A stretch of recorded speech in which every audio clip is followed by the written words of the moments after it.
کہتے ہیں حضور کھڑے ہو گئے تو کہنے لگے میں نے آپ کے برابر جانا ہے. بچے جو مرضی ضد کر لیتے ہیں نا. قد چھوٹا تھا, عمر 7.5 سال تھی. کہنے لگے نانا میں نے برابر جانا ہے. تو نبی پاک صلی اللہ علیہ وسلم نے ہاتھ پکڑ لیے, فرمایا چل پھر ہو جا برابر. تو حضرت ابو ہریرہ کہتے ہیں انہوں نے, حضور نے ہاتھ پکڑے, اوپر کھینچا تو امام حسین نے پہلے اپنے پیر حضور کے گھٹنوں پہ رکھے, پھر نبی پاک کے سینے پہ رکھے, اور جب ان کا قد سر تھوڑا سا حضور سے اونچا ہو گیا تو محبوب فرمانے لگے چل بس کر, تو نے تو کہا تھا آپ کے برابر ہونا ہے, تو اوپر نکل گیا ہے, چل بس کر. فرماتے پھر امام حسین نے زبان باہر نکالی تو محبوب ان کی زبان چوسنے لگے, پھر ساتھ لٹا لیا اور انہیں سونگھنے لگے. تو میں نے عرض کی حضور آپ حسین کو سونگھتے کیوں ہیں؟ تو فرمایا ابو ہریرہ مجھے حسین کے وجود سے جنت کی خوشبو آتی ہے, مجھے حسین کے وجود سے جنت کی. ایک دن حضور گزر رہے تھے, اصل اس طرح تھا کہ یہ نبی پاک کا حجرہ تھا. جن لوگوں کو اللہ نے مدینے کی زیارت کرائی ہے وہ جان سکتے ہیں, نبی پاک کا حجرہ تھا تو حضور کے حجرے کی اس جانب یعنی مسجد کی جو بالکل سیدھ ہے اس کی بیک میں سیدہ فاطمہ رہتی.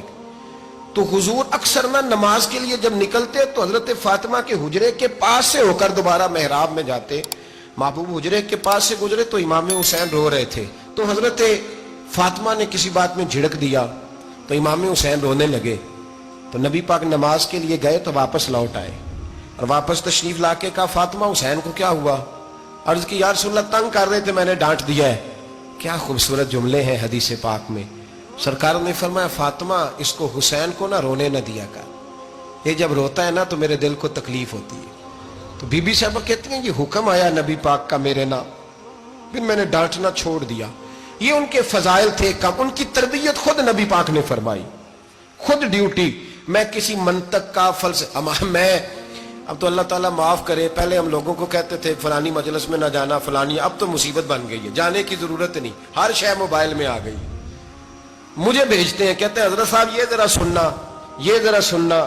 کل کراچی سے کچھ مہمان آ گئے تو اب بچوں نے وہ کلپ سنبھال کے, یہ مولوی دیکھو کیا کہتا ہے. اب آیتیں پڑھی جا رہی ہیں قرآن پاک کی, اتنا ٹکڑا یہاں سے لیتے ہیں, اتنا ٹکڑا یہاں سے لیتے ہیں, اور ملا کے پتہ نہیں کون سا مکسچر بنا رہے ہیں. کسی آیت کا ترجمہ نہیں, کوئی واضح حدیث نہیں. ایسے ہوا ہوگا, پھر اس کو اس سے جوڑ لیں تو کیا بنتا ہے, اتنی جمع کر لیں. یہ کون سا دین ہے جو توڑ مروڑ کے بیان کر رہے ہیں؟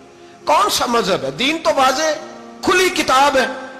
اب ہمارا یہ شوق ہے, ہم ہر تماشا دیکھنا چاہتے ہیں, ہم اپنے لوگوں کی قدر نہیں کرتے, اور بڑی بڑی دور جا کے ہم غلط معاملات میں جاتے ہیں, پھر ذہن ہمارے شکوک کا شکار ہوتے ہیں. ہمیں سمجھنا چاہیے کوئی ایسی کسی دلیل کی ضرورت نہیں ہے.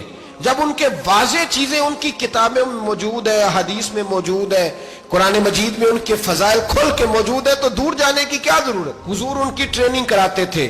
پہلی بات تو یہ ہے کہ نبی پاک نے دعا مانگی تھی, یا اللہ میرے گھر والوں کو زیادہ روزی نہ دینا, انہیں ایک وقت روٹی دینا, ایک وقت کی بھوک دینا. یہ جو 10 دن کربلا میں انہیں ٹینشن نہیں نہ ہوئی, انہیں عادت تھی فاقہ کرنے کی, انہیں 3 دن وصلی روزے رکھنے کی عادت تھی. پہلی بات. دوسرا یہ کہ جہاد کی تربیت حضور خود کراتے تھے. حضرت فاطمہ زہرا کہتی میں پردے کے پیچھے دیکھ رہی تھی, نبی پاک نے امام حسن اور حسین سے فرمایا چلو میرے سامنے کشتی لڑو.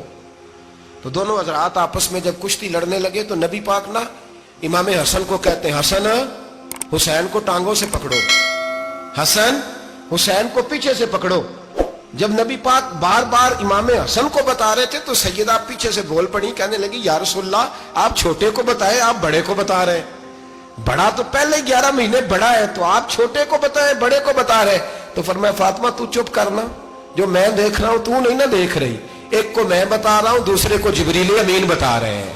تو یہ حضور نے اپنے سامنے ان کی تربیت کی, ٹریننگ. ہوا یہ کہ یزید جب امیر بنا نا, 2-3 چیزیں ہوتی ہیں جب کسی بندے کو قابو کرنا ہوتا ہے, 2-3-4-5 چیزیں ایسی ہوتی ہیں جس سے بندہ قابو آتا ہے. تو اس نے بھی فوری طور پہ یزید نے دیکھا میرے لیے مسئلہ کیا بن سکتا ہے. ولید بن عتبہ اس وقت مدینے کا گورنر تھا. یزید نے اس کو خط لکھا کہ امیر عرب کا رواج آج بھی ہے کہ جب تک نئے خلیفہ کی بیعت نہیں ہو جاتی پرانے کے انتقال کی خبر ہی نہیں دیتے, اس کو رکھے رکھتے ہیں. یہ ان کا طریقہ ہے. وہ کہتے ہیں کہ ولی عہد اچھی طرح قبضہ کر لے پھر بتائیں گے. حضرت امیر معاویہ کا وصال ہو گیا, بتایا نہیں. یزید نے اب کیا کیا, چونکہ بڑا چلاک آدمی تھا, بڑا شاطر تھا, بڑا تیز تھا, اس نے ولید کو خط لکھا, کہنے لگا کہ فوری طور پہ عبداللہ ابن عباس کو بلاؤ اور اسے کہو میری بیعت کریں. یہ جو بیعت ہوتی تھی نا، یہ بھی سن لے کیا ہوتی تھی. یہ بیعت حلف ہوتا تھا کہ میں اللہ رسول کے نام پہ حلف دیتا ہوں کہ میں یزید کی اطاعت کروں گا، میں اس کے خلاف کوئی بغاوت نہیں کروں گا. کوئی یہ بیعت لوگ سمجھتے ہیں کہ بس ہاتھ پکڑنے کا نام بیعت تھا. اس بیعت کا متبادل جمہوری ملکوں کے اندر ووٹ آیا ہے.